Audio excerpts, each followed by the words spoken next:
Have you ever came up on one of these in your craft store and thought, what the heck is that for? A double-sided crochet hook.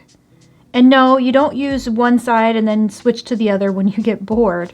Although I guess you probably could do that if you wanted to. A double-sided crochet hook has at least one purpose, and that's Tunisian crochet in the round. If you're familiar with Tunisian crochet, it's hard to wrap your head around how you would go about doing that. This is all you need to make that happen. And it's actually a lot easier than you might think. So I put together a really fun, quick, and easy project so you can learn this technique, but also make something that's cute and useful and practical for the season. The yarn you can play around with within some constraints. So first thing, make sure it's no thicker than a lightweight or a DK weight yarn.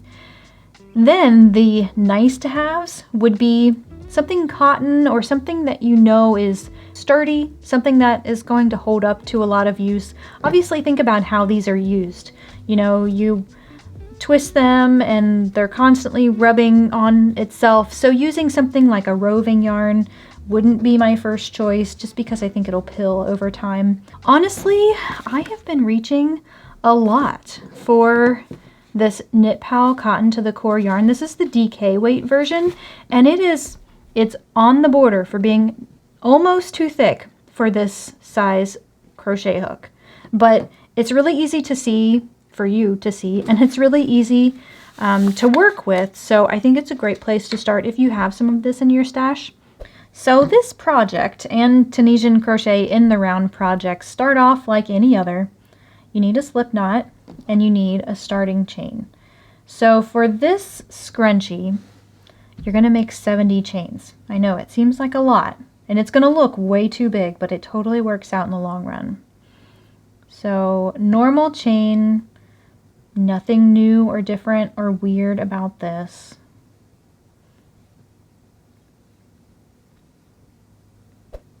Then when you have your 70 chains, just make sure this isn't twisted because we're going to join it into a round. And twists are not your friend. And just insert your hook through the first chain that you made, yarn over, and pull through both. So you're slip stitching that into place. And now we're ready to go. So the things you already know about Tunisian crochet, when you're working flat back and forth, all of those principles are still the same. You still have your forward pass where you're picking up loops and leaving them on your hook, and you still have a return pass where you're working them back off. But you do it a little bit differently when you're working in the round because you don't have a cord, right? You still have a fixed hook. So first of all, we'll pick up loops in our chains, and that part's not really any different. Now you can use any part of the chain that you like. There's really no requirements there. I'm catching that top loop only just because it's a little easier for you to see. I do think it looks real neat to use the back bump of the chain if you're feeling ambitious and you want to give that a try. But you know, as long as you're consistent, that's really all that matters.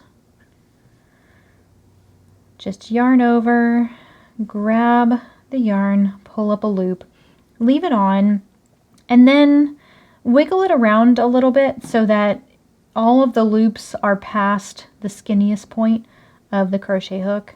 That way you know they're all a consistent size. This is a pretty forgiving project, honestly. If you make a mistake, you're really not going to see it, but it's good to have those foundational skills and start having or building those good habits now. So when you have several loops on your crochet hook, you might start seeing the problem. Eventually, you're not going to be able to add any more loops on your crochet hook, but then you also can't turn it and work the return pass either. So that's where the second side of the hook comes in, but it's also where a second yarn comes into play. Now you can technically use the same yarn if you want to. I've got the center pool that I'm working on. If you want to keep everything the same color, then just pull from the other end of your skein. But I recommend, if you can, if you've got 2 different color options available to you, just starting out, it's so much easier if you learn this the first time with 2 different color yarns because, well, you'll see why later. It just helps to keep everything organized and helps you know what to do. So we've got that ready. First, though, slide everything down to the opposite side that you were working with. And then flip it over. And go ahead and make a slip knot with a new color. You can actually loop it around if you want to, if you don't want to knot, but this works as well. Place that on your hook. Pull that through just the first loop, and then you'll go through with your normal Tunisian crochet return pass. Yarn over, pull through 2, yarn over, pull through 2, and you'll keep doing this until you have 4 or 5 loops still remaining. You don't want to take it all the way back like you normally would, because it just makes your life a little bit easier if you don't. So yeah, leave a few on there. It helps with your tension and everything. And then slide everything over, flip it, and start working with your forward pass color again. So we'll call the blue yarn the forward yarn, and we'll call the tan yarn the return yarn.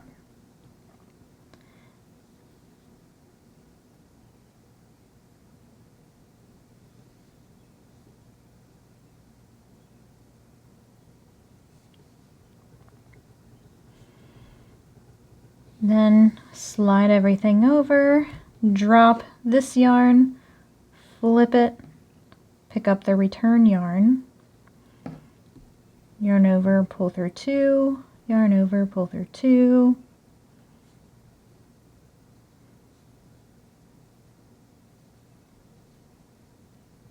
simple, right? I know it seems like it might take a minute to remember everything you need to do, like turning and flipping and dropping and when you need to do this or that or the other, but it's actually really intuitive as you're working through the project to just know what to do when you get to the point where you can't do more of the thing that you're doing. Like, I only have so many loops to yarn over and pull through, and so when that happens, I know I need to jump to the next thing. And I'll just pick up some more loops and keep going.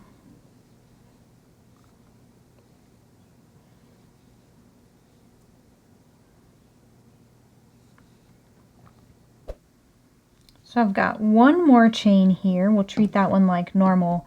And then we're ready to join and actually start on the next round. But the way we do that is kind of just to jump right into it, as if we're crocheting in a spiral, just with normal single crochets.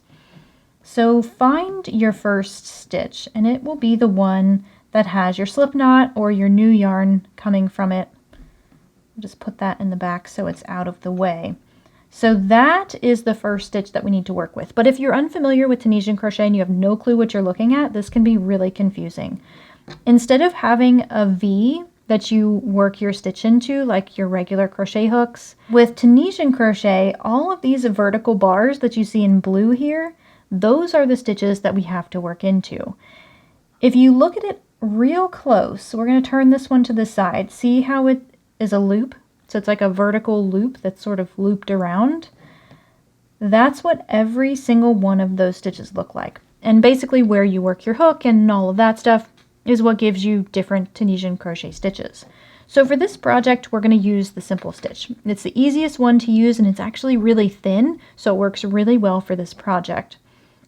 To do the simple stitch, you'll find your first stitch and insert your hook from one side to the other in the middle of those bars, the loop that's kind of going around. And then you will yarn over with your proper yarn as I get my things collected here. Then yarn over and pull up a loop, and that becomes your new loop on your hook. So then find the next bar, go from one side to the other, yarn over, pull up a loop, find the next one, yarn over, pull up a loop. And that's really all there is to it. Super simple. Maybe that's why they call it the simple stitch. I don't know. So you can do this, start on the next round without having had all of your stitches worked off from the previous round. That's really no big deal. But when you get to the position where you want to change things, everything is the same. You'll slide all of your stitches to the other side of your hook, flip it over, pick up your return pass yarn, yarn over, pull through, just like before. And even when you get to your first stitch, you'll still treat that the same. Yarn over, pull through 2. So it's basically like there's not even a join there or anywhere throughout this project. It's pretty simple. And then again, just leave a few stitches, slide it down, flip it over, and keep picking up stitches with your forward pass color.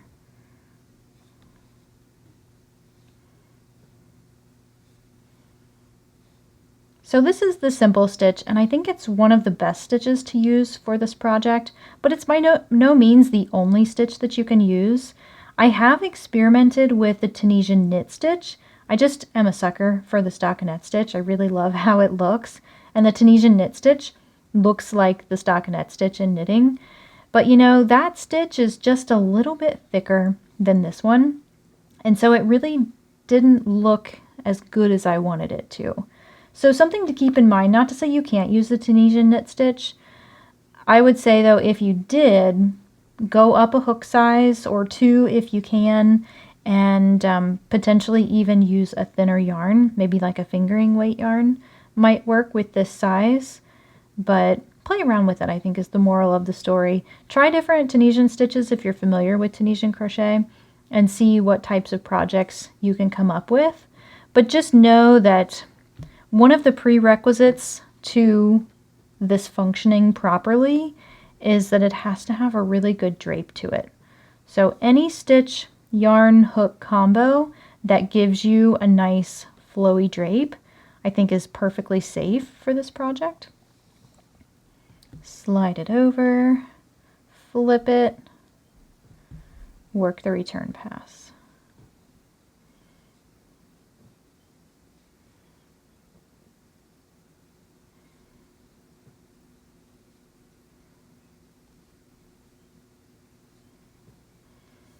Slide it, flip it, pick up more loops.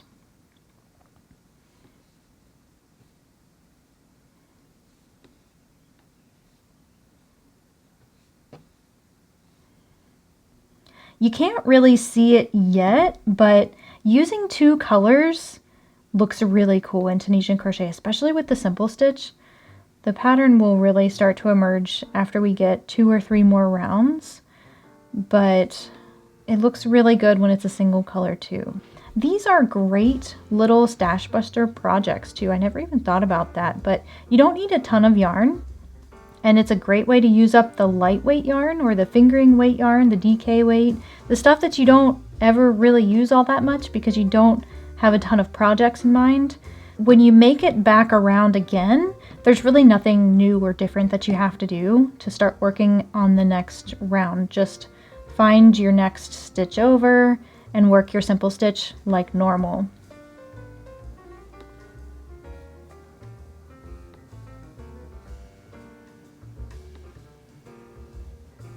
See, now you can get a better idea of how cool the stitch pattern looks when you use 2 different colors. So yeah, I mean, if this is something that you like, I could see myself only using this, but I do think that a solid color would look really cool too. So right now we've got 2 rounds and we don't have much to go off of. But if we make something that's about 3 inches long from the starting edge, that's about the right size that we need for a scrunchie, at least one that looks like this. You can definitely get away with probably 2.5 inches, I would say, if you want something that's, you know, less fluffy than this one. You can even go bigger if you wanted, although I probably wouldn't go much bigger than 3.5 inches because then it'll be hard to close everything up and finish it in the end. But yeah, play around with it and come up with a scrunchie that works really well for you, or just, you know, follow along with the pattern, and then you don't have to do any guesswork or experimenting. See, just look at this stitch. I mean, have you seen a neater stitch out there? I don't know. This one's got to be like top 10, one of the coolest looking stitches that you can make with your crochet hook. And it's like super beginner friendly, which is also very cool. Okay, we're just shy of 3 inches. We'll get a little bit of extra height when we finish off this top row, so I'm not super worried about it. It might still not be long enough, but you know, we'll see. We're experimenting. So completely finish your return pass. So you have a yarn over, pull through the last one. You've got that one here. Slide it back down to the other side, flip it over, and then we'll finish these stitches off. So to finish them, you'll work them the same initially, yarn over, pull up a loop, but then you'll pull that loop through the one on your hook. Whoops.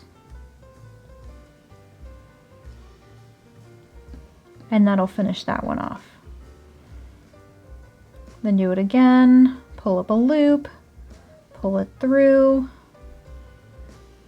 and keep going. Now I did play around with this so that I could see if it was easier to sort of finish this off and seam it together all at the same time. So basically just put this in its position and try to close everything at the same time. That works for knitting really well, but I just wasn't having any luck with it with this whole Tunisian crochet in the round setup. I actually found it to be a lot easier to finish things off with a yarn needle at the very end. The other thing you can do, if it's getting in your way, you can go ahead and trim your other yarn, whether it's a different color or the same color, doesn't really matter. And you don't have to leave a ton because you don't have to weave this in. We're actually just gonna hide it inside and forget that it even existed. And because we were crocheting in a spiral, we have a little bit of a jog here. Super simple to fix, no big deal. I'm just gonna slip stitch into that first one that we finished off. It'll actually help with the color change there. Cut yourself a nice long tail. We're gonna use this to seam everything together. And then I'm just gonna yarn over, pull that through. All of this will be hidden in a seam, so I'm not worried about it looking perfect or anything like that. You know, I really love the way the simple stitch looks, and initially I wanted this to be the outside. I don't know, that's really cool, but as I was crocheting it, I really just kind of fell in love with the look of the backside of it. To me, this looks like the garter stitch in knitting, and I think this could be a really cute scrunchie. I don't know.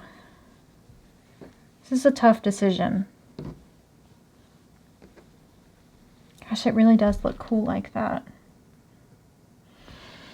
I'm gonna go with my gut and use the underside. If you wanted to use the front side of the simple stitch here, you will need to flip it inside out because we're gonna put the hair thing in place and start, you know, seaming everything together. But I'm feeling a little bit opposite today, and I really like the look of the back side of this stitch pattern.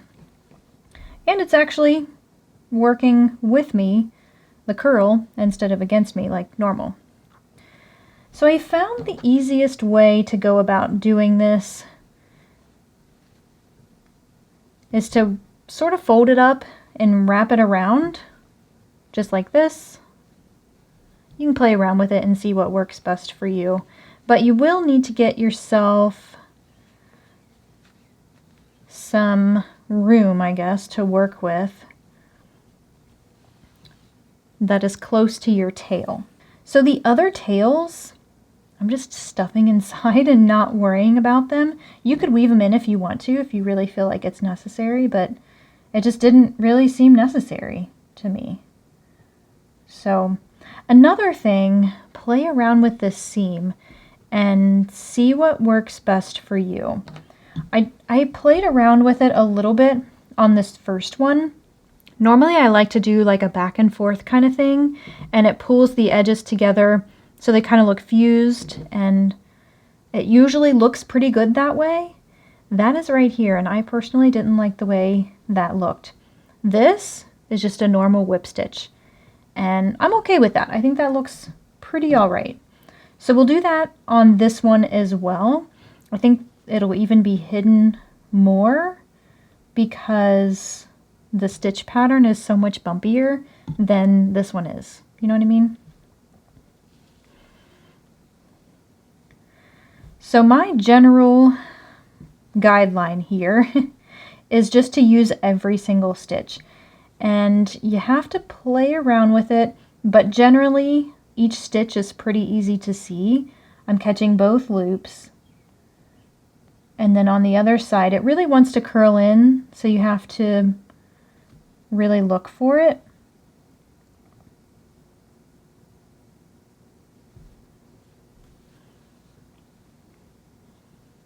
And pull, you know, fairly tight on the whip stitch. I think goodness, I do know words. I think as long as you're consistent in how you do it, it doesn't really matter all that much. So pick a way that you like the look of and keep going with that. And don't be afraid to pull it out if you try it and you think it looks a little messy. I'm pretty okay with that. I think that texture and that look is fine. I don't mind it. You're really not going to see it all that much when I'm wearing this, so I'm okay with it. But you know, this is your project. You're spending your time and energy on it, and so make sure you like it. That's really all that matters.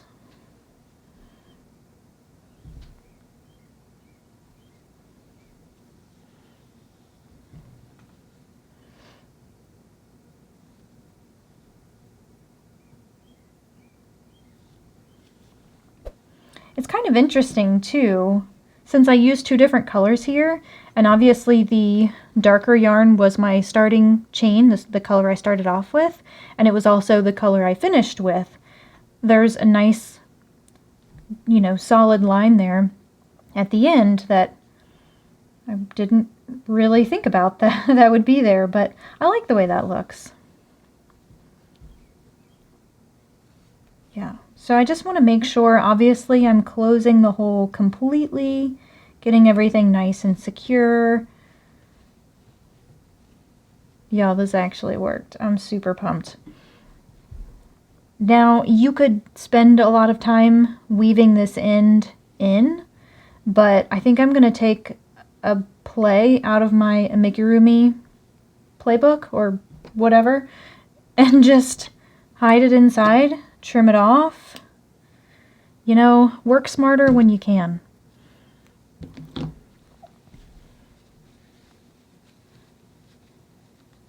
You don't have to really shuffle it around too much, but I mean, come on, how stinking cute is that? I love it when a plan works out, especially when I really wasn't sure if it was going to in the first place.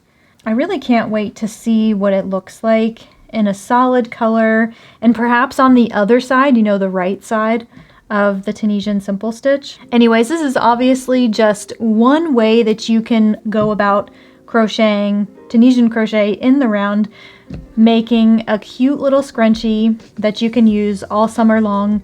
I think these would even be great as gifts, stocking stuffers, selling at fall markets. They're just so quick and easy, and it's a lot of fun, and you don't need a ton of yarn, and that's just a huge win for me. So the free pattern for this can be found on my website. I'll have that linked in the description below.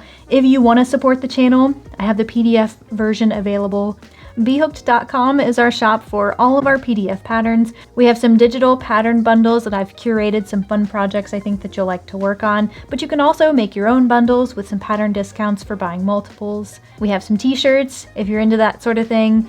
And we also have some printable cards, bands, and tags that you can add to your gifts. You can provide the care instructions, personalized notes with the cards, and that sort of thing. Thank you so much for the support there. Thank you so much for watching. Happy hooking, and I'll see you in the next one.